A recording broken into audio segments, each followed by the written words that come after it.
Vous faites bien de choisir Interface, votre magazine qui revient sur les grandes actualités, mais aussi les perspectives d'avenir en République démocratique du Congo. L'actualité est tellement abondante, il faut l'exploiter parce que ça va dans tous les sens, ça tire à gauche et à droite. Alors, quelles sont les analyses qui conviennent le mieux pour vous permettre de vous faire une idée nette? Question de vous fixer et en même temps de vous projeter, parce que c'est important de le faire. Avec qui il faut le faire? Il faut choisir des bonnes personnes, mais aussi des personnes ressources qui sont à même de vous donner ce qu'il faut, parce que la gestion de la République dans sa globalité pose problème. Dans le secteur économique, sur le plan social, il y a eu beaucoup de promesses. La vision du peuple d'abord, où en sommes-nous? Est-ce que le peuple congolais a réellement bénéficier de toutes les bonnes promesses qui lui ont été faites, bien sûr, durant la campagne et même pendant le mandat de Félix Antoine Tshisekedi Tshilombo, parce que Jean-Marc Kabound a bien fait des révélations, et bien ces révélations qui lui ont coûté beaucoup de représailles en retour, mais nous pouvons quand même nous faire une idée sur le comment la République démocratique du Congo se gère, mais aussi la ville-province de Kinshasa. Où en sommes-nous avec Jean-Tiningo Bilambaka? Il faut le regarder des deux yeux, parce que il s'agit de la ville dont nous vivons tous. Nous avons tout intérêt de pouvoir évaluer aussi le travail de l'IGF. Qu'est-ce que Jules Alinguet a aussi fait jusque-là, parce que les enrichissements illicites, ça continue. Aujourd'hui, la ville-province de Kinshasa, dont nombreux pensent que la ville n'est pas très bien gérée. Chacun donnera son point de vue. On pourra l'analyser tout à l'heure avec notre invité qui est déjà avec moi sur ce plateau. Il a un parcours élogé et sans faille. Il est acteur politique, expert en communication, en management, expert en informatique des réseaux. Il est aussi expert en business d'administration. Il est aujourd'hui étudiant en droit, mais aussi économiste de formation. Lui, c'est qui? C'est Patrick Sahel, l'un des habitués des libres débats. Mais aujourd'hui, on se retrouve dans un autre décor. Il s'agit bien d'Interface, à qui j'ai dit bonjour et bienvenue.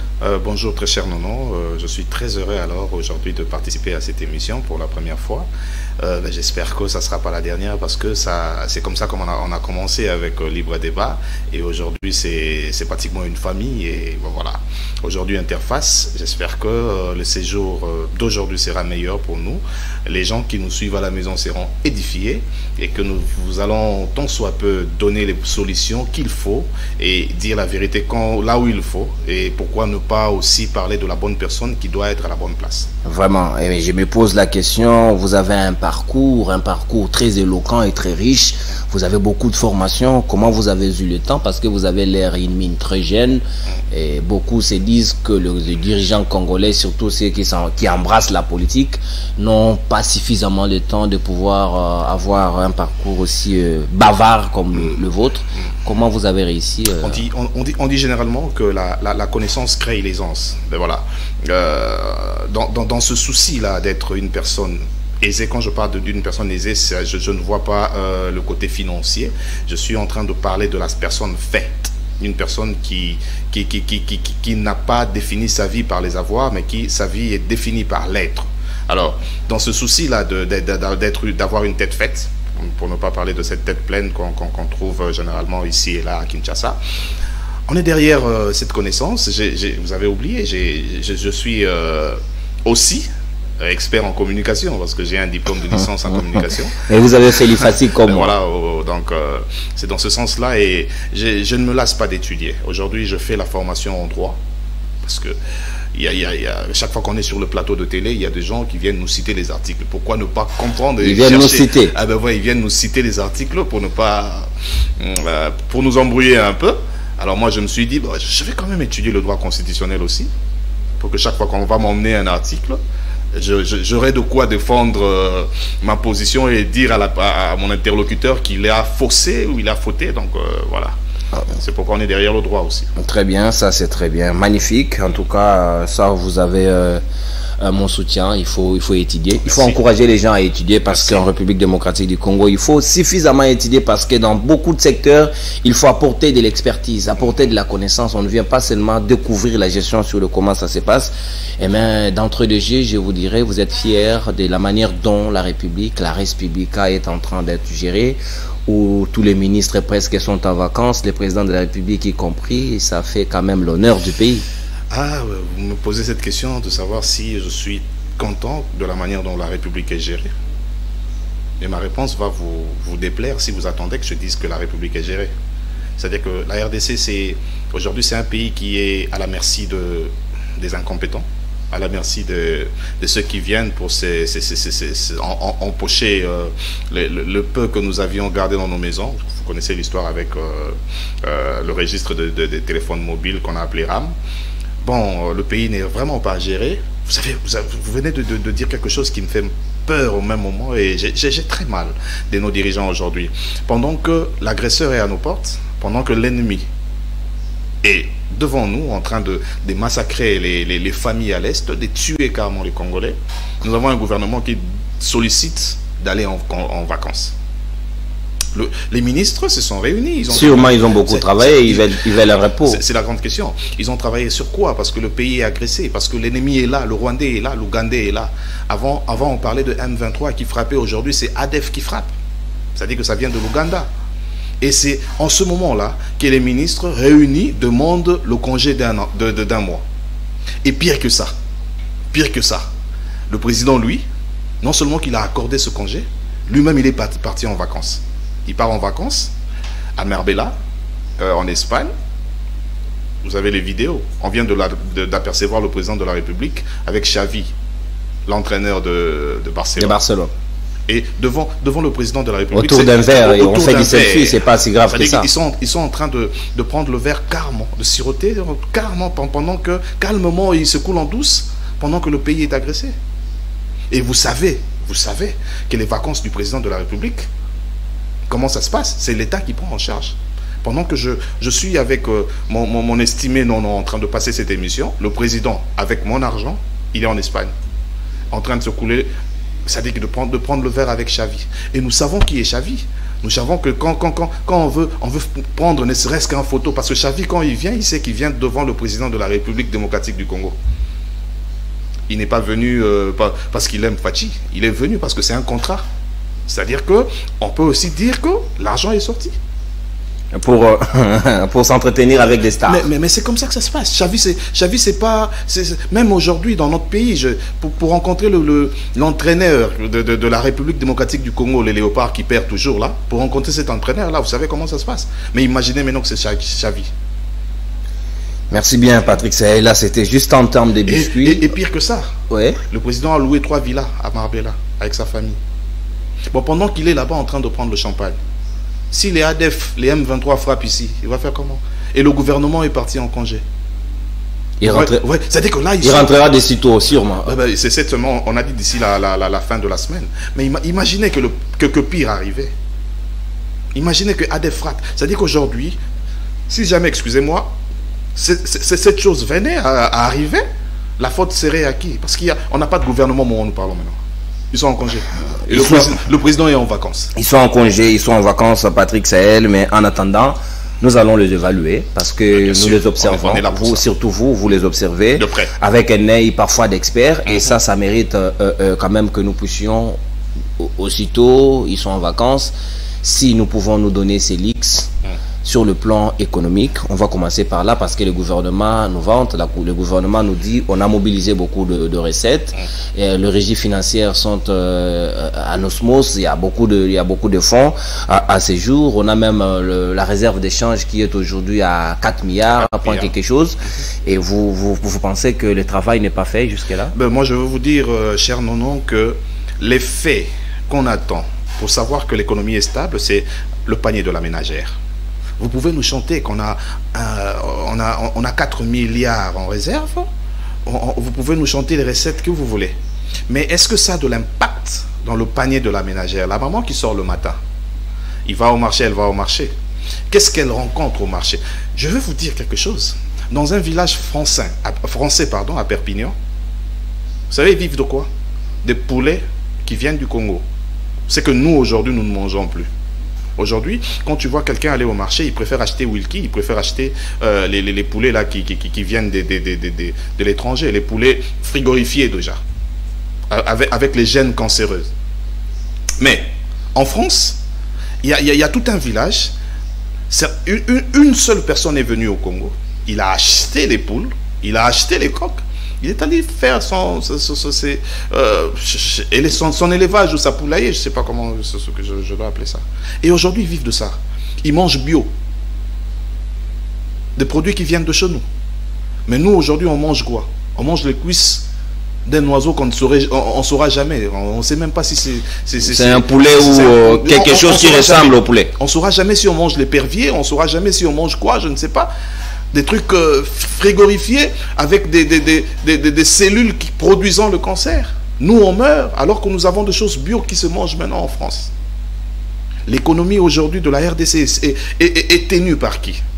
Ce sont les Libanais, ce sont les Indiens, les Indo-Pakistanais. Aujourd'hui encore, c'est les Égyptiens. Cette communauté minime, mais qui prend de l'espace parce qu'ils sont arrivés, circuler sur Kinshasa. Jusque-là, ils donnent à crédit des casseroles et des marmites, des objets ménagers. Mais à quel prix? Mais mon cher Nonon, quand tu te réveilles le matin, permets que je te tutoie. C'est parce que je t'aime bien. Quand tu te réveilles le matin, ton assiette à toi, ton déjeuner le matin, est-ce qu'il y a un produit congolais? L'assiette te vient de l'Inde ou de l'Égypte, je ne sais pas. Le pain, c'est les Libanais. Vous avez vu Pain Victoire qui ferme d'ailleurs parce que il ne sait pas payer les indemnités de l'État. Il ne sait pas payer comment on appelle ça, les gens qui ont travaillé à la fin. Ils ont quoi? Ils ont cet argent qu'on donne à la personne, des comptes finales. Ils ont prévu de payer 500 000 francs congolais aux gens qui ont fait 10 ans ou 5 ans. Ça dit que même sauce, même recette. C'est ce que l'ACA fait pour nous produire Congo Airways. Maintenant, les Libanais sont en train de faire ça pour chasser le Congolais. Ils vont changer le nom de l'entreprise. Désormais, ceux qui travailleront là-bas, ceux qui ont eu à travailler avec Pain Victoire, n'auront pas de compte à rendre avec la nouvelle entreprise seulement parce qu'elle a changé de nom. À vous entendre parler, c'est que l'économie congolaise ne va pas bien, Patrick Sahel. Mais une chose revient, cette économie qui, depuis la nuit des temps, a toujours été extravertie, tenue entre les mains des expatriés. Vous venez de les souligner tantôt, mais est-ce que nous ne pouvons pas réorganiser les choses en interne? Il n'y a pas longtemps, le président de la République avait déclaré qu'il était temps que le sol ait le dessus sur le sous-sol, c'est-à-dire que nous ne dépendons plus de minerais, mais que nous devrons dépendre de l'agriculture. Voilà. Est-ce que nous pouvons produire en interne pour que nous soyons en mesure de pouvoir soutenir notre économie nous-mêmes? Vous savez que le président était chez les pêcheurs à Kinkole. Il a promis quoi? Vous savez que l'argent est sorti, plus de 10 millions de dollars pour que l'agriculture, d'abord l'élevage, hein, la pisciculture, les poissons, qu'on produise de poissons ici à Kinshasa, afin que le Congolais... Je vais vous donner, je ne vous pose pas de questions parce que généralement, on ne vous pose pas de questions. Naturellement, c'est ça. Vous connaissez Orgaman. Orgaman était ici, un étranger. Il vendait un carton de chinchard à 25 $. On a grandi avec. Dans ce carton de chinchard, il y avait trois rames de poissons. Mais quand Orgaman est parti, on a eu la FEC, Fédération des entrepreneurs congolais. Vous savez comment un expatrié peut nous vendre à 25 $ et les Congolais nous vendent à 55 $ le même truc. Mais je vais vous poser cette même question parce que j'ai dit tantôt que l'économie se manifeste, l'impact direct de l'économie stable, c'est le panier de la ménagère. Est-ce que vous pouvez nous dire où sont les poissons qu'on devait acheter à 1000 francs ou à 2000 francs le kilo ici à Kinshasa? C'est parce qu'on a encore fait recours, au lieu de faire recours aux Congolais, au lieu de faire recours à l'interne, de choisir la bonne personne qu'il faut, à la place qu'il faut, nous sommes allés faire recours à l'étranger. Et la Namibie nous a donné le poisson dans l'eau, pour dire qu'il y a des poissons là-bas, alors pêcher. Ça, c'est le ministre de l'économie de l'époque, Jean-Marie Kaluma, qui est parti, qui nous a mené dans une histoire qu'on ne s'est pas retrouvé au finish. Tout ça, et l'actif et le passif, ça sera à la tête de qui? Du président de la République, malheureusement. Malheureusement, ça dit qu'il a fait un mauvais choix. Son casting n'était pas bon jusqu'aujourd'hui. Nous déplorons chaque jour le casting du président de la République par rapport à ses collaborateurs. Je vous dis encore ici, cher Nono, Monsieur Kabila qui est parti, il a fait 18 ans. Il avait 3 conseillers spéciaux. Nous Olobambi, nous avons vu le conseiller spécial en matière des femmes à la dernière minute, Janine Mabunda. L'autre là, j'oublie déjà, en matière de sécurité, je crois. Mais tu sais qui arrive? Il a 9 conseillers spéciaux. 9. Je ne parle pas de conseillers, je parle de conseillers spéciaux. C'est-à-dire qu'ils ont le même rang que les ministres d'État. Et qui, à leur tour, ont des collèges de conseils. Vous imaginez, un conseiller spécial peut avoir plus de 20 conseillers. Et tout ça là, c'est l'État qui paye. Vous voulez parler de l'économie du Congo? C'est eux qui saignent là-bas. Ils saignent l'économie du Congo au sommet. Mais pourquoi ne pas avoir 2 conseillers spéciaux pendant que le pays est agressé, le pays est en guerre? C'est-à-dire que on n'attend rien de ce qu'eux peuvent produire. Si ça continue comme ça, le peuple va souffrir et ça sera pour rien. Mais peut-être que la solution viendra parce que le président dit il faudra produire à Kanyama-Kasese, on va expérimenter encore ce qu'a été avec Bokanga Lonzo, on va dupliquer ça dans d'autres provinces. Ça attend, on attend. Peut-être que le moment viendra, même si les mandats tendent à sa fin. Vous parlez de Kanyama-Kasese, cher Nono, vous savez qu'on a de l'espace à Kinshasa. Quand le président, avec le général Kassongo, il se charge de nos enfants qui sont, c'est vrai, ce sont des personnes condamnées, qui sont à la prison à Makala. Mais ça signifie quoi Makala? C'est un centre de rééducation. Vous savez qu'on a de l'espace à Kinshasa. L'avion qu'on loue pour mettre ces enfants-là et les ramener à Kanyama-Kasese, cet argent qu'on loue l'avion-là, on peut le mettre au service de ces mêmes prisonniers ici à Kinshasa. Chercher un endroit, ils pourront produire le maïs à Kinshasa. Nous avons le bonheur d'avoir une terre productrice. C'est-à-dire qu'à Kinshasa, tu peux mettre un grain ici. Au bout de 2-3 jours déjà, le grain va pousser. Ça deviendra déjà quelque chose de bon. Mais pourquoi sortir l'argent, mettre ces enfants dans un avion et les ramener à Kanyama-Kasese alors que la prison d'ici à Makala, c'est un centre de rééducation. C'est-à-dire on peut solliciter de l'espace, aller vers la cité verte là-bas. Il y a de l'espace que l'église catholique a. Plus de 10 hectares. Pourquoi ne pas mettre cet espace au service de la nation et prendre ces enfants-là, travailler le sol là-bas, nous produire le maïs à Kinshasa. Mais quand ils vont produire le maïs à Kanyama-Kasese, avant que ce maïs n'arrive à Kinshasa, il faudrait encore le transport. Vrai ou faux, cher Nono? Et ce transport, c'est l'État encore qui va sortir les moyens pour ça. Qui saigne réellement l'État, les caisses de l'État? Vous parlez aujourd'hui de cette réserve de 4 milliards. Est-ce que vous pensez que c'est encore 4 milliards? S'il faut faire ces allers-retours, louer des avions, ramener les prisonniers là-bas, louer encore des bateaux pour ramener les bancs ici et les maïs et tout ça. Alors qu'on peut faire ça à partir d'ici. C'est parce que le président n'a pas de bons conseillers. Le président n'a pas de bons conseillers, ça c'est ce que vous dites, mais aujourd'hui, il y a une très bonne nouvelle aussi pour l'économie congolaise. Quand le gouvernement prend la décision de suspendre 14 taxes au total pour permettre à ce que l'économie soit beaucoup plus concurrente avec les autres économies du monde. Mais à cela, il y a quelque chose à saluer, simplement parce que cela va nous attirer des investisseurs. J'aime ça et je salue. J'aime ça et je salue, mais c'est pas pour permettre la stabilité de l'économie au Congo, c'est pour attirer les investisseurs. Ça a été dit. Ça a été dit. C'est-à-dire que la suppression de 14 taxes va faire à ce que beaucoup d'investisseurs viendront à Kinshasa ou au Congo parce qu'on a supprimé 14 taxes. Mais quand ils arrivent, c'est ça la politique maintenant, les climats des affaires. Qu'est-ce qu'ils viennent trouver ici? Avant d'appeler un investisseur, il faut que les climats des affaires soient bons, cher Nono. Supprimer les taxes, bien sûr, merci, on acclame, mais est-ce qu'ils viendront? Parce que le climat d'affaires n'est pas propice, n'est pas ça. Par climat d'affaires, des affaires, vous sous-entendez quoi? La sécurité d'abord de ces investisseurs-là.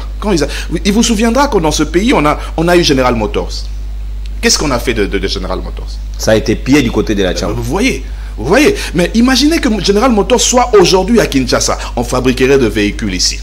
Alors que le petit Rwanda qui nous dérange ici, eux, ils ont une usine de montage des véhicules. C'est-à-dire les véhicules viendront en pièces détachées et à partir du Rwanda, ils font le montage et puis on a une voiture. Mais ce travail-là, c'est qui va faire? Ça sera les autochtones. Mais si on avait un bon climat d'affaires, aujourd'hui on monterait des véhicules ici et c'est le Quinois qui aurait du travail. Mais parce que ce climat n'est pas sain. Qu'est-ce qu'on fait? Mais comment avoir ce climat sain quand le politicien il va là-bas, il dit je vous promets la guerre si jamais vous blaguez avec moi. Celui-là il promet que les gens seront dans la rue. L'investisseur il viendra malgré que vous avez supprimé 14 taxes. Vous pensez? Non, cher maman. Mais ces investisseurs aussi, ils doutent parce que le travail que le gouvernement ou encore l'IGF est en train de faire pour la lutte contre la corruption en République démocratique du Congo suscite encore le doute dans les chefs de certains observateurs qui se disent que les enrichissements illicites continuent. Vous voulez que les investisseurs viennent alors que le pourcentage dans des bureaux administratifs, ça pose problème. Il veut bien venir, mais on lui dit, ok, je veux avoir combien comme pourcentage dedans? Et tout ça, ça bloque. C'est la même chanson. Mais vous parlez de l'IGF, vous parlez d'Alinguetti. Quand vous parlez de l'IGF, c'est Alinguetti que l'on voit là-bas. Mais qu'est-ce qu'il est venu faire au Congo à part le populisme? Donc tout le travail qu'il fait, vous le jetez d'un revers de la main, comme si rien n'était. Vous pouvez me donner un seul cas, après vérification, après audit de l'IGF, un seul dossier qui est monté chez le procureur général de la République. Un seul. Après, quand vous allez me donner ce seul dossier qui est allé chez le procureur général de la République, vous me présentez un seul prisonnier. À Makala. Le dossier Matata Ponyo est en cours. Hein, oh là là. Mais vous savez, ce dossier-là, c'est un dossier glissant. Parce que la brèche, je vous dis aujourd'hui, la brèche que la justice congolaise veut ouvrir pour clouer Matata, cette même brèche peut retenir le président de la République après son mandat. Mais nous sommes dans un pays où il y a une loi. Les députés, il y a une loi où l'ancien président et l'ancien premier ministre n'est plus justiciable, c'est-à-dire qu'il n'a pas de magistrats naturels. Ni juridiction appropriée. C'est ça. C'est-à-dire que c'est maintenant à nos députés de travailler pour changer ce loi-là. Parce qu'aujourd'hui, si nous voulons décider au nom de la politique, de clouer Matata parce que il y a les rumeurs qui circulent qu'il aurait dilapidé les deniers publics. Mais si on veut le clouer aujourd'hui, cette même loi, cette brèche qu'on ouvrirait pour Matata aujourd'hui, cette même brèche aura Fachi au cou après l'exercice de son mandat. Alors qu'est-ce qu'il faut faire? Est-ce qu'il faille déranger Matata ou chercher des brèches à tout prix pour l'arrêter, ou il faut aller à la source, changer ces lois? C'est-à-dire que le président, après l'exercice de son mandat, après l'exercice de ses fonctions, il doit être poursuivable et justiciable. Alors, allons là-bas. C'est aux députés de changer cela. Ce n'est pas à la justice qui est... C'est déjà verrouillé, mon cher Nono. C'est déjà verrouillé comme la fameuse article 70. La fameuse article 70, c'est déjà verrouillé. Et il faudra réviser la Constitution pour y revenir. Là, n'est pas le problème. Mais aussi, vous savez, on ne peut ne pas parler des climats politiques aussi. Vous parlez des climats des affaires, mais les climats politiques aussi comptent. Aujourd'hui, on dit que le président de la République a du mal à bien entretenir son entourage, surtout les collaborateurs. Il y a une classe de la diaspora qui s'est accaparée presque du gâteau et au détriment de ceux qui ont combattu en interne, dont aujourd'hui Franck Diongo qui vient de faire sa sortie, tout en décriant haut et fort que le régime de Tshisekedi a échoué. Il ne retrouve plus la vision de son père. Et à cela, la gratuité de l'enseignement, ces programmes phares du président de la République a échoué. Et je me pose la question de savoir, à ces moments-là, que faudra-t-il encore attendre de Félix Tshisekedi? Mais qu'est-ce qu'il faut attendre, cher Nono? Vous parlez de cette classe de la diaspora. Moi, je suis de la diaspora. Moi, j'ai travaillé à Paris dans une entreprise multinationale. Ça s'appelle Abou. Ok, vérifiez sur Internet, vous allez voir cette entreprise Abou. J'ai été responsable du service informatique dans la SAP. Ok, j'ai géré la SAP. Mais cette diaspora-là que vous appelez autour du président de la République, qui vous dit ce qu'ils ont fait en Europe. Mais il faut avoir livré des pizzas en Europe pour devenir ministre au Congo. Ou il faut avoir fait la prison en Europe. Parce que, apparemment, vous voulez nous montrer... Livrer des pizzas, il n'y a pas de saut métier, hein, Patrick Saïd. Je ne parle pas de ça dans un sens péjoratif. Ok? C'est-à-dire que quelqu'un qui a arrêté de réfléchir pendant 10 ans, de pendre des réflexions intellectuelles. Pendant 10 ans, il a arrêté, il a stoppé.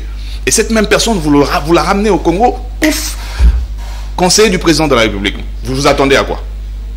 Et vous voulez nous faire croire que le Congo, c'est le seul pays au monde où le casier judiciaire ne compte pas. Ces gens-là que vous appelez, que vous nommez la diaspora, il faut qu'on arrive à désillusioniser les Congolais, parce que c'est pas toute personne qui prend l'avion en Europe pour venir au Congo ou ailleurs, que vous appelez diaspora ici.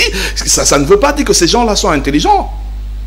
Quelqu'un qui a fait la prison en Europe pendant 9 mois, prisonnier, et quand Tshisekedi prend le pouvoir, comme il a des entrées chez la personne que je ne voudrais pas citer ici, le monsieur il vient, du coup ministre au Congo. De prisonnier à ministre au Congo. Nous sommes le seul pays au monde qui puisse faire ça. Le seul pays au monde. Et vous appelez ces gens-là la diaspora. Mais qu'est-ce qu'ils ont ramené, hein?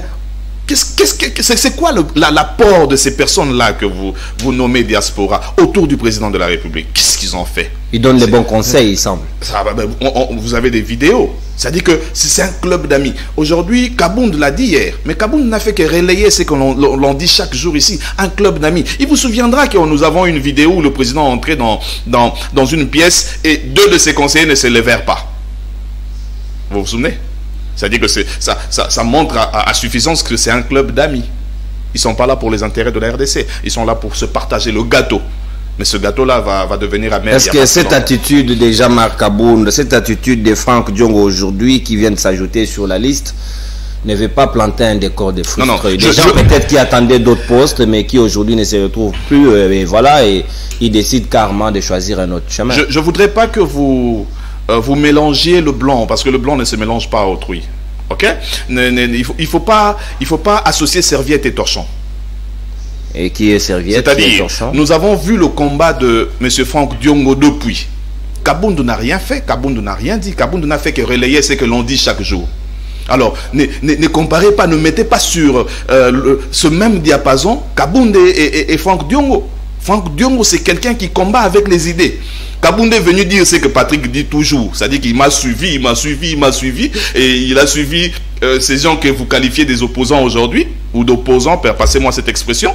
Et lui, il n'a fait que relayer ce que nous disons chaque jour. Mais Diongo, quand il pond une idée, je ne l'ai jamais rencontré, parce que vous risquez de dire que je suis très proche de MLP. Mais non, je ne suis pas proche de lui déjà. La dernière fois que j'ai vu Diongo, c'était à la télé. Vous imaginez? Mais il ne faut pas comparer Diongo et Kabound. Kabound, c'est rien. Kabound, je ne voudrais pas dire la racaille, mais voilà. Déjà, quelqu'un qui est usurpateur de son nom. Vous voulez comparer avec Franck Diongo? Kabound va changer de nom combien de fois? Il va changer. Il est né combien de fois? Sur sa carte, il est né à Luisa. Et chez Etienne Tshisekedi, il était né au Katanga. Mais enfin, ne mélangez pas les mélangeables, passez-moi cette expression. On ne va pas le mélanger, mais quand Franck Diongo dit de la gratuité de l'enseignement, c'est un échec. C'est normal. Mais pourquoi avoir attendu longtemps pour les décrire aujourd'hui? Vous savez les démarches qu'a fait Franck Diongo? Parce que j'imagine. À la recherche d'un poste, peut-être. Mais non, pas seulement. C'est ça le mal de chez nous. Quand quelqu'un amène la vérité sur la place publique, on dit soit il recherche un poste, soit il cherche l'argent. C'est ça le Congo. C'est-à-dire qu'on a réduit la réflexion de tout un peuple autour d'argent et des postes. Pour ne pas parler des femmes à côté, parce qu'ils arrivent comme ça avec la seule femme qu'ils ont épousée, et dès qu'il a un poste, maintenant il a 18 sous-mamans. Vous voyez la réflexion de tout un peuple. Mais Franck Diongo, on n'a fait que dire ça. Mais quand tu dis la vérité, c'est pour le salut de tout un peuple, de toute une génération. Est-ce que vous savez qu'il n'y a pas très longtemps, on a qualifié que notre génération a été sacrifiée à cause de la fameuse phrase de Mobutu, après moi serait le déluge. Même vous, je ne sais pas si tu as eu à le dire que tu étais une génération sacrifiée. Mais maintenant, nous devons... Il y a quelques personnes qui voient la lueur à l'horizon. Qu'est-ce qu'on fait maintenant? On doit réveiller les autres. Mais il y a de ceux aussi qui pensent qu'il y a un nouveau décor qui se pointe déjà à l'horizon. Kabound l'aurait effleuré dans sa communication, disant qu'il y a un glissement de 2 ans qui serait en train d'être préparé dans un laboratoire politique qui concocterait cela. Mais aussi, à cela, Franck Diongo veut déjà se caser dans une posture de nature à pouvoir le permettre de bien négocier. Mais vous savez que Tshisekedi, de là où il est, il sait que ce glissement, c'est vrai, ça se peaufine, c'est vrai, ça se discute déjà, mais il sait que le peuple ne sera pas d'accord. Parce que maintenant, là, nous sommes appropriés la fameuse phrase de Mouzé Laurent Désiré Kabila. Populaire. La guerre sera populaire. Quand on parle de la guerre, il ne faut pas directement voir les armes. Même quand il veut tricher, le peuple va se lever, pour ne pas dire va se soulever. Mais Franck Diongo a parlé de la gratuité de l'enseignement. Cher Nono. Qui est un échec, selon lui. Vous savez combien de parents au début, on a acclamé Félix Tshisekedi. Du reste, c'est constitutionnel. Ok? L'article de 43. Ça a commencé depuis 2006 avec Joseph Kabila. Bien qu'il n'avait pas mis ça... il n'a pas beaucoup travaillé pour que ça soit effectif. Ok? Mais nous avons acclamé Tshisekedi. On a dit, et voilà, avec la fameuse phrase du peuple d'abord, qui ne reste qu'une phrase. Et aujourd'hui, beaucoup de gens pensent que c'est ça la vision de M. Félix Tshisekedi. C'est une phrase. Du reste, c'était écrit sur la photo de son papa. Au début, on l'a acclamé. Mais vous savez combien de parents aujourd'hui, après avoir envoyé les enfants dans des écoles dites publiques, ils ont retiré ces enfants pour les renvoyer dans des écoles privées. Je préfère payer plus cher dans une école privée que à envoyer mon enfant dans une... L'UNESCO dit ceci. La moyenne dans une salle de classe doit être de 25 élèves. 25. Mais dans cette chimère de la gratuité de l'enseignement, allez voir les salles de classe. Plus de 100, 120, 130 élèves. Mais le prof, ils ont même changé de système. Dans une salle, il y a 4 professeurs. Mais ça ne tient toujours pas. Ça, c'est de l'innovation. Voilà, vous voyez un peu le danger. Alors, la gratuité de l'enseignement a échoué. C'est un échec. Alors, il pouvait aller palier par palier. Le mal, c'est que le président n'est pas bien entouré. Kabila a chanté, Kabila a pleuré, qu'il n'avait pas 15 collaborateurs. Il y a aussi un autre problème. Fatih n'en a pas, car... Il y a aussi un problème qui se pose surtout aux Congolais. Quand tu le critiques, en retour, on ne propose pas. On dit aujourd'hui la gratuité, c'est un échec. Oui, nous nous mettons d'accord, nous sommes unanimes, mais qu'est-ce que nous proposons? Moi, j'étais en train de proposer quelque chose. Vous m'avez arraché la parole. Allez-y. Il pouvait aller palier par palier.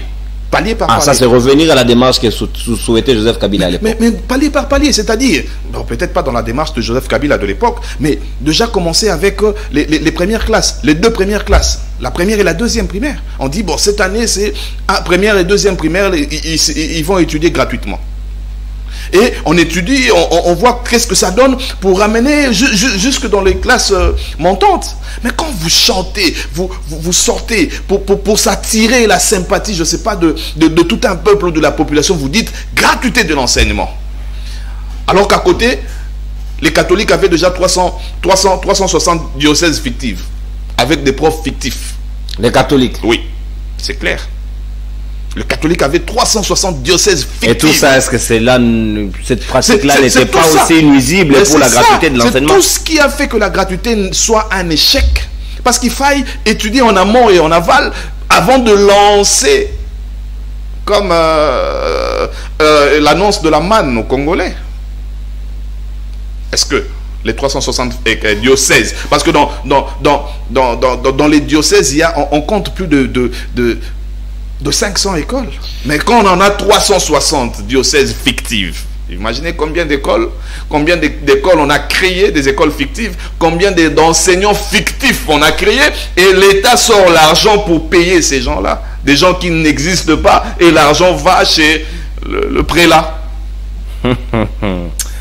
L'argent va chez le prélat. Dans la responsabilité de la gestion de la République, c'est vrai, on peut le prendre de manière très globale pour responsabiliser le gouvernement central, c'est vrai, mais en partie, nous sommes à Kinshasa, la ville de Kinshasa également a été aussi gérée à sa manière. Pourquoi vous dites que la ville est gérée? Il y a l'hôtel de ville qui existe parce que les institutions sont établies, Patrick Sahel. Vous avez une perception sur la gestion de la ville-province de Kinshasa? La ville-province de Kinshasa n'est pas gérée. La ville-province de Kinshasa a à sa tête quelqu'un qui est venu s'enrichir. Quelqu'un qui est venu, il a... Je ne sais pas par quel mystère il est le président de Kinshasa, moi je l'appelle comme ça. Dont la vision repose sur Kinshasa. Mais est-ce qu'il a une vision? Kinshasa Bopeto. Je serai Gentini Ngobila. Ne vous rappelle rien. Je vais vous faites un tour vers l'Imété. Je pense qu'on va en parler. Aujourd'hui, je vais briefer. Et vous savez, je serai Gentini Ngobila. Nommé, je ne dis pas élu, nommé gouverneur de la ville. Il y a élection. Nous savons ce que vous appelez élection au Congo, nous savons comment ça se passe. Hein. Il y a un mot d'ordre qui a été donné, vous savez. Hein, moi, j'étais proche de certaines personnes de l'UDPS, ils ont reçu le mot d'ordre de voter Gentini Ngobila. Donc, pour moi, il a été nommé. Mais je serai Gentini Ngobila, je disais, j'achèterai, s'il le faut, le programme de Deo Kasongo. Est-ce que vous avez eu le temps de lire le programme de Deo Kasongo? C'est un Quinois. C'est un candidat malheureux, mais pourquoi ne pas acheter son programme? Pourquoi ne pas dire Kasongo, viens, je travaille avec toi? Est-ce qu'on peut travailler pour l'effectivité de la réussite même de mon mandat? Mais non. Vous parlez de Kinshasa. Je vais vous donner quelque chose. Le 22 octobre 2021, Gentini Ngobila a lancé l'immatriculation de propriété privée. Vous vous souvenez? Ce programme a coûté à la République 17 millions de dollars. C'est-à-dire dans chaque parcelle, il y aura une plaque d'immatriculation que va gérer le gouvernorat. Je dis le 22 octobre 2021. Mais Gentilly est en train de danser au même rythme que votre gars de l'IGF, comment il s'appelle? Jules Alinghetti. Mais pourquoi? Depuis le 21, parce que Jules Alinghetti est sorti il n'y a pas très longtemps ici pour l'affaire de 1 milliard de francs congolais que l'État congolais aurait donné aux producteurs du concert de Wenge. Il est sorti, il est monté au créneau 2 jours après. 2 jours après. Mais ici, je parle d'un dossier de 22 octobre 2021. 17 millions de dollars. L'immatriculation de nos parcelles à Kinshasa. Vous êtes passé sur mon avenue ici, vous avez vu des plaques? Je vous pose la question. Vous parlez de cette avenue chez vous ici, parce qu'ici au moins on devait avoir ça, mais il n'y a pas. Mais allez maintenant à Tchangou, allez maintenant à Lemba, allez à Salongo, parce que Gentilly c'est un natif, je crois, parce qu'il a vécu une partie de sa vie à Salongo, dans la commune de Lemba. Gentilly a comment il appelle, un assistant, il s'appelle Blaise Louyeye. Il a vécu à Livoulou, que Blaise Louyeye parte dans sa parcelle familiale au camp Livoulou, qui nous cherche, qui filme même cette plaque, pendant que je parle ici, pendant que l'on parle. Mais comment l'argent de l'État peut sortir vous voyez, sans faire le travail? Où est la suite? Il n'y a pas de suite. Depuis octobre 2021, 17 millions de dollars. Vous parlez de la ville de Kinshasa. Le 21 mars 2022, campagne de déclaration de paiement de l'impôt, exercice 2022. Gentilly, 24 millions. Là, je ne suis pas en train de parler de 24 millions de francs congolais, je parle de 24 millions de dollars. Campagne de déclaration des paiements de l'impôt foncier, exercice 2022. Et il nous a promis quoi? La réhabilitation de l'avenue Elengesa. Combien de pourcents? 90% on peut acclamer. Mais il n'y avait pas que ça. Il n'y avait pas que l'avenue Elengesa. C'est là que Gentilly se joue de nous. Il a mis les batteries en marche pour travailler Elengesa à 70%. Et les autres, l'avenue Kikwit-Ngaba, on en est où? L'argent est sorti, 24 millions de dollars. L'avenue Kikwit-Ngaba, avenue de la paix à Kisenso. Parce que c'était ça le programme. L'avenue de la paix à Kinshasa. L'avenue Makanza à Ngiringiri ici. Je ne sais même pas si Gentilly sait que Ngiringiri existe. L'avenue Kouamout à Kitambo. Là, il y a ma grande soeur qui est là-bas. On va demander à la grande soeur. Je salue déjà Mireille Lucien qui nous suit en direct d'ailleurs. Vous voyez l'avenue Kouamout. Et puis il a parlé de l'éclairage public. Si l'on prend les 24 millions qui est sorti, depuis 21 mars 2022, on a rajouté à Gentilly Ngobila 37 millions pour l'éclairage public. Est-ce qu'il connaît l'avenue de l'université? Je parie qu'il a étudié au campus. Il a fait l'UNIKIN, j'espère. Si l'UNIKIN peut produire de telles personnes, ben voilà, on acclame. Mais vous prenez l'avenue de l'université. Depuis la première rue ici, Koidro, jusqu'à l'université de Kinshasa. Vous avez vu l'éclairage public? C'est-à-dire, Gentilly veut nous dire que ce qu'il avait mis sur le boulevard ici, le boulevard du 30 juin, c'est ce que lui appelle l'éclairage public, c'est ce qui a saigné à la République 37 millions de dollars. Mais dans cet éclairage public, il y a dans la facture de la SNEL et de la régie des eaux, il y a quelque chose là-bas qu'on prélève pour l'éclairage public. Est-ce que ce n'est pas ces fonds qui servent à quelque chose? Non. Ou bien c'est là aussi. Ouais. C'est là aussi. Vous savez, Alinghetti regarde ailleurs alors qu'on l'attend, on l'attend à gauche. Pendant qu'on l'attend à gauche, lui il regarde à droite. Dans la facture de l'électricité, la SNEL, il y a cette rubrique qu'on appelle éclairage public. La rubrique ne concerne que les maisons qui ont des lampes sur le mur. Parce que quand vous placez une lampe, vous placez votre projecteur sur la parcelle, la lampe éclaire aussi l'avenue. C'est ces gens-là qui doivent en principe payer l'éclairage public. Mais c'est tout le monde qui en paye. Mais c'est ça le vol. Mais où est Alinghetti? Ça dit qu'on l'attend là-bas, Et lui, il est dans le populisme. Il doit aller auditer même la SNEL. Il n'est pas là-bas. Je ne sais pas si... Mais vous savez qu'on a besoin de gens intelligents au Congo. Peut-être que lui-même ne comprend pas l'éclairage public de cette facture-là veut dire quoi. C'est pourquoi il n'a pas le courage d'aller auditer à la SNEL. Mais nous payons. Chez moi, par exemple, j'ai pas de lampe sur le mur. Mais je paye éclairage public. Chaque fois que la facture arrive, il y a cette rubrique-là, éclairage public, ils mettent un montant. Et vous n'avez jamais tenté de porter plainte? Mais bien sûr, on l'a fait. On l'a fait. C'est quoi la suite? Et d'ici là, vous savez comment ça se passe, hein? Le mois prochain, on va enlever cette rubrique-là dans votre facture. Ils ont enlevé chez moi. Chez moi, ils ont enlevé. Et le citoyen lambda. Le citoyen lambda qui ne sait pas qu'il paye une somme alors que lui n'a pas de lampe sur le mur. Il y a même des parcelles où il n'y a pas de murs et de lampes. Comme vous avez évoqué l'IGF, on y revient parce que Gilles Alinghetti, il n'y a pas longtemps, il venait de révéler que parmi les fonds déboursés pour l'opération Kinshasa Zéro Trou, il se pourrait qu'il y a de ces avenues qui ont déjà bénéficié de fonds, mais dont les début des travaux n'ont jamais vu le jour. Alors, à qui seraient destinés ces fonds? Cher Nono, Alinghetti joue au populisme. Alinghetti a écouté Patrick Sahel en train de parler de ces choses à la télé, parce que je le cite nommément. Nous avons même des documents qui prouvent les accointances entre Alinghetti et Gentini Ngobila. Alinghetti aurait perçu, je suis au conditionnel, aurait perçu 10 millions de dollars pour que le dossier, tout ce qui concerne Gentini Ngobila soit mis au frais. Vous parlez de cette histoire-là d'opération Zéro Trou. Alinghetti monte au créneau pour dire que 26% seulement est réalisable. Mais quand il parle de 26%, nous, la République a été saignée de 32 millions de dollars. L'affaire a commencé un certain 19 juillet dans le cabinet du ministre d'Infrastructure. Alexis Guizao. Il va appeler Gentini Ngobila pour dire, ben voilà, j'aimerais lancer une opération qu'on appellera Kinshasa Zéro Trou. Alors, comme tu es le gouverneur, je voudrais que le projet soit parrainé par toi. Et Gentini, sagement, il dit au ministre de l'Infrastructure, j'ai déjà beaucoup de problèmes avec les Quinois, avec l'opération Kinbopeto qui est un échec. Alors, on va trouver quelqu'un qui ne connaît pas bien Kinshasa pour le faire porter le chapeau. Et qui on va choisir? Le ministre, le premier ministre.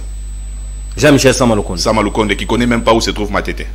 Samalukonde qui ne sait même pas Kingabwa se trouve où. Samalukonde qui ne connaît rien de ce qui se passe à DGC. Premier ministre de la RDC, vous êtes sûr? Vous l'avez déjà vu à Tchangou. Il a des services. Vous l'avez déjà vu à Tchangou. Il n'est pas arrivé, cela ne fait pas de lui qui ne connaît pas. Il a déjà, mais prenez Alinghetti, laissez-le quelque part, dites-lui, conduis-nous jusqu'à Tchangou. Il va vous emmener, je ne sais pas, à Mbidza. Ok? Et le projet coûte 32 millions de dollars. 3 mois après, c'était au mois d'octobre. On nous sort que dans le projet Kinshasa Zéro Trou, il faut travailler sur 45 grandes artères, 45 artères à Kinshasa, dont 19 grandes artères et 26 petites artères. Mais pour les 19, donc on va commencer avec les 19 grandes artères, vous nous donnez d'abord la moitié de la somme. Ça veut dire qu'on a pris 16 millions de dollars, on a donné à Gentini Ngobila et son équipe pour Kinshasa Zéro Trou, parrainé par Samalukonde. Et le président de la République était là. Jusqu'aujourd'hui, sur le premier palier, je peux l'appeler comme ça, rien n'est fait. Et aujourd'hui, nous sommes pratiquement 10 mois après. 10 mois, je vous dis, cher Nono. Est-ce que alors que 6 mois après, tout devrait être déjà 6 mois après, tout devait finir. Mais 10 mois après, 26%. Mais si Alinghetti doit aller 2 jours après, 2 jours, le concert de Wenge c'était le 30. Et le mardi qui suivait déjà, Alinghetti est monté au créneau pour nous parler de l'affaire de 1 milliard de francs congolais. Mais qu'est-ce qui fait que depuis 9 mois, il ne s'est pas jeté son œil sur le projet Zéro Trou qui a coûté 32 millions? Parce que lui, Gentini, il se dédouane, il dit il n'est pas responsable de cette histoire parce que lui, on l'a associé. Si Gentini n'est pas responsable de cette histoire, pourquoi il est poser la question à Samalukonde. Pourquoi il est sorti le 16 janvier? J'ai des dates. Moi, je ne viens pas comme battant l'air. Il est venu constater comment évoluer les travaux. Comment évoluer les travaux. C'est ça qui est sorti des voilà, il est venu dire, je viens constater l'évolution. Mais messieurs, les 32 millions, tu as perçu. Les 32 millions, tu as empoché. Toi et ton ami Alinghetti. Alinghetti a eu 5 millions de cet argent-là. Vous êtes sûr? Il aurait. Très bien. Je préfère être au conditionnel. Vous avez nuancé. Parce que je préfère être au conditionnel parce que la conférence de presse va intervenir dans 2 semaines. Et là, je ne serai pas au conditionnel. Exactement. Aujourd'hui, je suis au là que nous allons boucler parce qu'il ne nous reste que 3 minutes pratiquement, Patrick. Ça a été un plaisir pour moi d'échanger avec vous, surtout à Interface. Attends, mais donnez-moi 30 secondes. Je vous donne les 2 minutes d'ailleurs, je vous l'accorde. Vous savez que vous êtes en train de préparer une conférence de presse. Voilà. Donc vous allez éclairer sur la traçabilité des fonds disposés à la ville-province de Kinshasa. Comment c'est détourné, comment cela n'a pas permis aux Quinois de pouvoir bénéficier et nous allons montrer des réalisations. Nous allons montrer aussi que Gentini et Alinghetti jouent la même musique parce que tout ce qui concerne Gentini, Alinghetti ferme les yeux. avons des preuves. Nous serons là, ça c'est promis, pour faire venir aussi des autres presses, mais en même temps permettre aux Kinois de se faire une idée si c'est que vous allez mettre à la place publique va devoir nous permettre aussi de nous permettre de juger ce que fait Gentini Ngobila et aussi le travail que nous tout le monde salue en même temps, le travail d'Alingueti, si cela est en train d'aller vers le déraillement ou il reste dans le droit chemin. Vous avez le 2 minutes. Que sera le contenu de ce que vous promettez au Kinois? Le 13 juin 2020, Gentini encore, il est à Mokengeli, une école de Lemba. Il lance l'opération parce que en ce temps-là, le Congo était en confinement, vous vous souvenez. Il a même donné un site, c'est scolap.com, scolap.com. Mais vous savez combien est sorti? 10 millions est sorti pour cette affaire-là. On devait mettre les Wi-Fi scolaires. C'était moi une seule école à Kinshasa qui a le Wi-Fi. Même ce qu'on a mis avec les RAM, ça ne fonctionne plus. C'était moi une seule école à Kinshasa ayant le Wi-Fi mis par le gouvernorat, c'est-à-dire par Gentini. Mais c'est depuis le 13 juin 2020. Mais pourquoi Alingueti ferme les yeux? Pourquoi Alingueti devait venir 2 jours après le concert de Wenge? Mais depuis 2020, cette histoire a coûté, a saigné à la République plus de 10 millions de dollars. Et Gentini est à l'aise chez lui, il n'est pas inquiété. Avant c'était 17 millions, 24 millions, 10 millions. 10 millions. Donc ça fait au total 48 millions Vous que imaginez, Gentini aurait détourné. Parce qu'aujourd'hui on ne se pose pas la question. Aujourd'hui on garde le conditionnel, mais dans 2 semaines ça sera pas du sans conditionnel. Parce qu'on aura des caméras. Parce qu'aujourd'hui je voudrais pas qu'ils fassent la même sauce, la même recette avec vous que ce qu'on a fait avec les autres. Le 7 février, je vais citer par là. Le 7 février 2021. Gentini a fait une visite au marché central.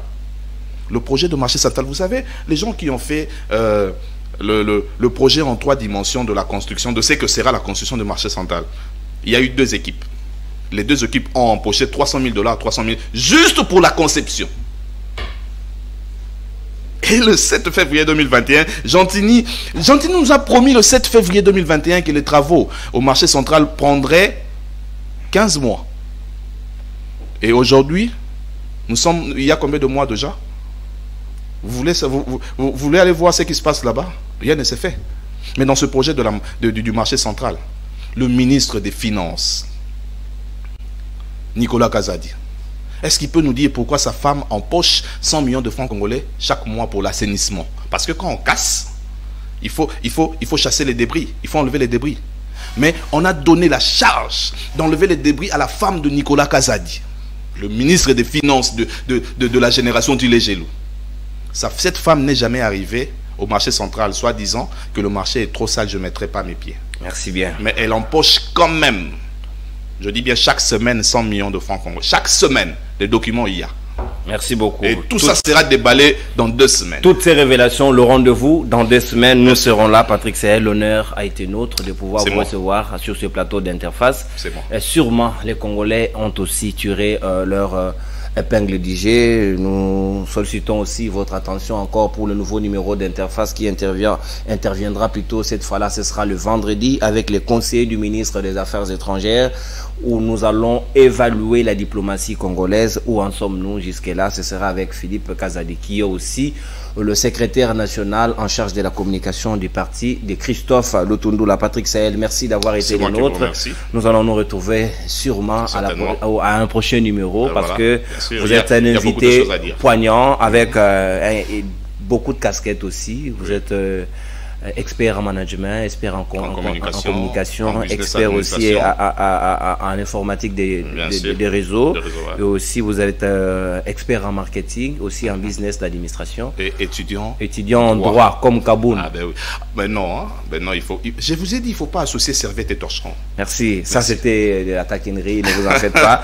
Rien à comparer. Merci beaucoup à vous. Merci. C'est par ici que prend fin cette interface. Merci à l'équipe technique qui nous a tenu compagnie. Merci aussi à votre assistant. Comment il s'appelle? Il s'appelle Josué Moadi. Josué Moadi qui nous a assisté. Ben voilà, il est avec moi, c'est mon assistant. Très bien, merci bien. J'espère qu'il sera fidèle. Très bien. Ah, on va parler de Boshi. Pas comme Kaboun. Au revoir et puis on se retrouve vendredi pour un nouveau numéro d'interface. Bye bye. Bye.